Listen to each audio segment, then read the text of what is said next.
मैं आपको डॉक्टर सोसन बारकर कोलू से मुतारफ़ कराना चाहूँगा, जो एक ख़ास कस्म की माहिर नफ्सियात हैं जिन्हें न्यूरोसाइकोलॉजिस्ट कहा जाता है।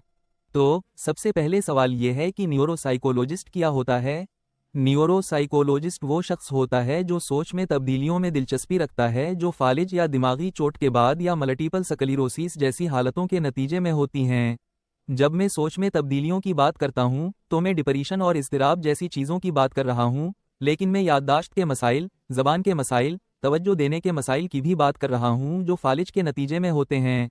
ये फालिज के बाद काफ़ी आम हैं। अगर मुझे लगे कि न्यूरोसाइकोलॉजिस्ट मेरी मदद कर सकता है तो मैं उसे कैसे हासिल कर सकता हूँ?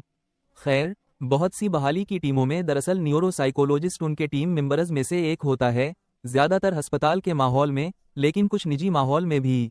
अगर आप किसी ऐसे माहौल में शामिल नहीं हैं जहां न्यूरोसाइकोलॉजिस्ट हो, तो आप हमेशा किसी को देखने के लिए रेफरल हासिल कर सकते हैं, या तो निजी तौर पर या अस्पताल के हिस्से के तौर पर। अब रेफरल किसी भी सेहत के पेशावर से आ सकते हैं, लेकिन ज़्यादातर लोग आम तौर पर किसी मुआलिज से हासिल करते हैं। अगर मेरे ख़ानदान के रुकन या शरीक हयात को फालिज हुआ है, तो मैं उनमें किस कस्म की तब्दीलियाँ देखूंगा? तब्दीलियाँ बहुत मुख्तलिफ हो सकती हैं और वो हर उस शख्स के लिए मुख्तलिफ होती हैं जिसे फालिज हवा है। आप दोबारा मूड में तब्दीलियाँ देख सकते हैं, जैसे आप जानते हैं फ्लैटनिंग, जहाँ या डिप्रेशन या उदासी। आप बढ़ती हुई बेचैनी या नई चीज़ों को आजमाने की ख्वाहिश न करने को देख सकते हैं क्योंकि वो फिक्रमंद हो सकते हैं, मिसाल के तौर पर गिरने या दोबारा फालिज होने के बारे में। आप गैर मामूली रवैये जैसी चीज़ें भी देख सकते हैं जो फालिज और सर की चोटों के बाद बहुत आम हैं।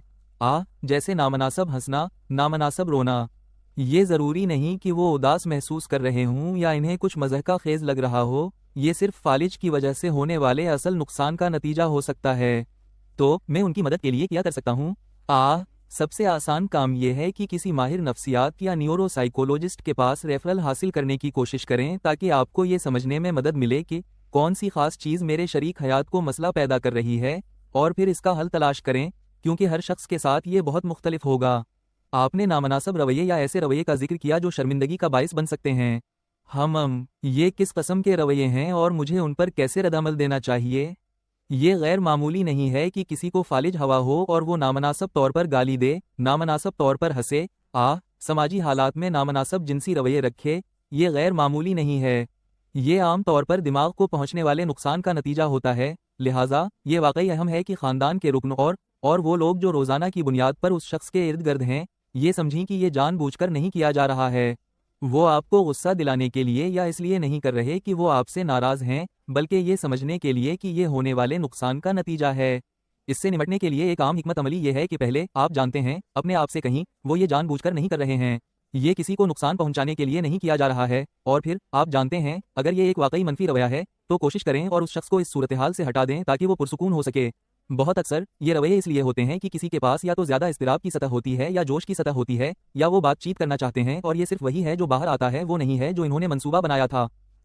तो शायद उस शख्स को इस सूरत हाल से निकालना और इस इस्तिराब को वापस नीचे जाने देना, या सिर्फ इस रवैये को नज़रअंदाज करना अगर ये ऐसा है जिसे आप नज़रअंदाज कर सकते हैं और आप ऐसी सूरत हाल में हैं जहां आप उसे नज़रअंदाज कर सकते हैं। रवैये को नज़रअंदाज करने की कोशिश करें और किसी भी तरह से इसकी तक़वियत ना दें। अगर ये काफ़ी आम है, तो क्या मुझे ज़ायरीन या ख़ानदान और दोस्तों को इसकी तवक्को करने के लिए बताना चाहिए?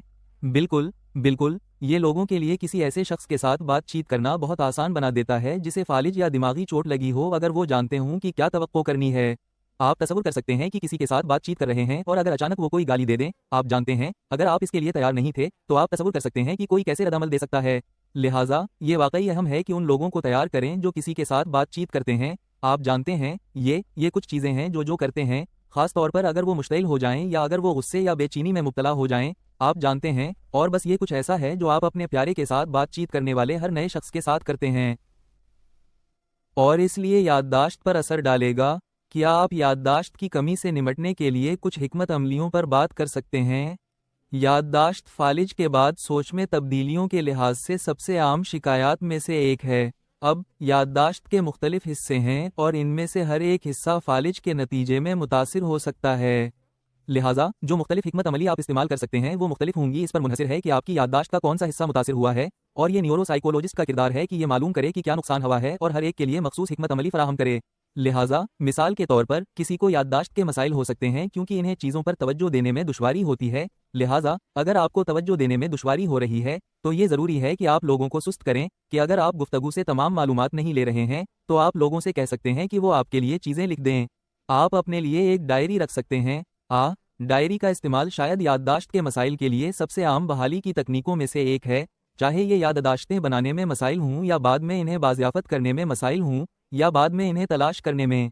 लिहाजा एक दिन या तो इलेक्ट्रॉनिक या कागजी दिन का टाइमर या दिन का मंसूबा साज हासिल करना शायद सबसे आसान चीज़ है जो लोग कर सकते हैं। और ये सिर्फ उन चीज़ों को लिखने के लिए नहीं है जो आपको करनी है, ये इन चीज़ों को लिखने के लिए भी है जो आपने की हैं। लिहाजा अगर किसी को याद रखने में दुश्वारी होती है कि इन्होंने कल किया तो वो हमेशा अपने दिन के मंसूबा साज को खोल सकते हैं और कह सकते हैं, देखो ओ हाँ मेरी बीवी ने कल ठीक है। लिहाजा वो इस इमदाद को अपनी याददाश्त की जगह इस्तेमाल कर सकते हैं जो सही तरीके से काम नहीं कर रही है। लोगों के अफसुर्दा होने के बारे में बात की। अगर मुझे लगता है कि मैं ज़्यादा से ज़्यादा और मुझे लगता है कि मैं वाकई यहाँ नहीं रहना चाहता, शायद खुदकुशी के बारे में सोच रहा हूँ, तो आप क्या मशवरा देंगे? बिल्कुल अपने जीपी को तलाश करें या कुछ पेशा वराना मदद हासिल करें, किसी से बात करने के लिए तलाश करें। ये गैर मामूली नहीं है कि अपने आप को नुकसान पहुंचाने के बारे में ख्यालात हों फालिज होने के बाद, फिर भी ये एक बहुत बड़ा नुकसान है जिसका गम मनाना है।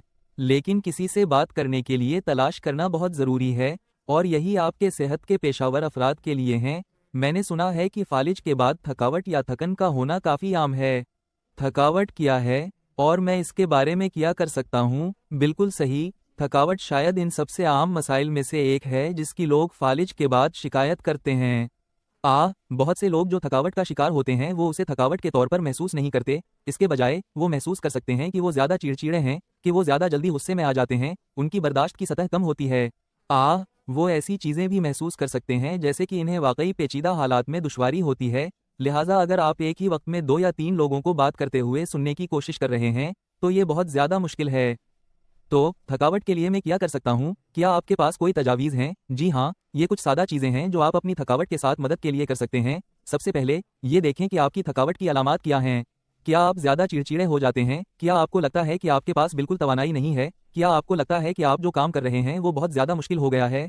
तो अपनी थकावट की अलामात को पहचानना और जब मुमकिन हो तो रुककर आराम करना। दूसरी चीज़ जो आप कर सकते हैं वो ये है कि आप ये जानें कि दिन के कौन से हिस्से में आपके पास सबसे ज़्यादा तवानाई होती है।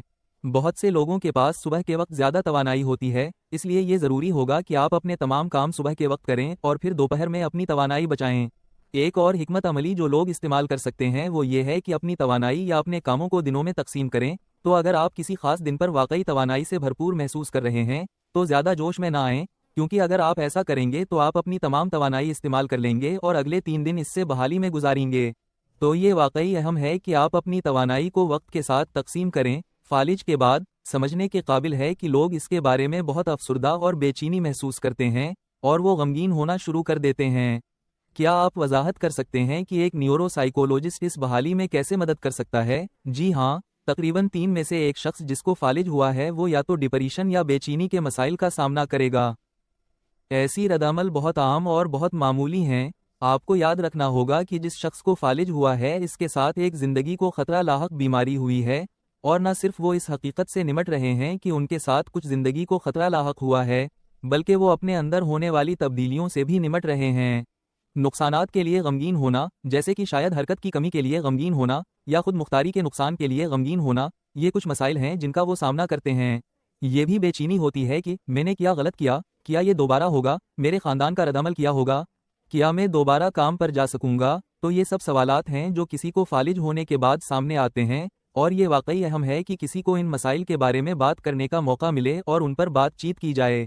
और ये वाकई मुश्किल होता है कि ये सब कुछ ख़ानदान के अफराद के साथ किया जाए, इसलिए ये काफ़ी अच्छा होता है कि आपके पास एक पेशावर हो जिससे आप बात कर सकें, चाहे वो मुशीर हो, माहिर नफ्सियात हो, और इन मसाइल को सामने लाएं और उनको समझने में मदद करें कि आप किस चीज़ से गुजर रहे हैं, और फिर वो आपको इन मसाइल से निपटने में मदद कर सकते हैं। बहुत शुक्रिया।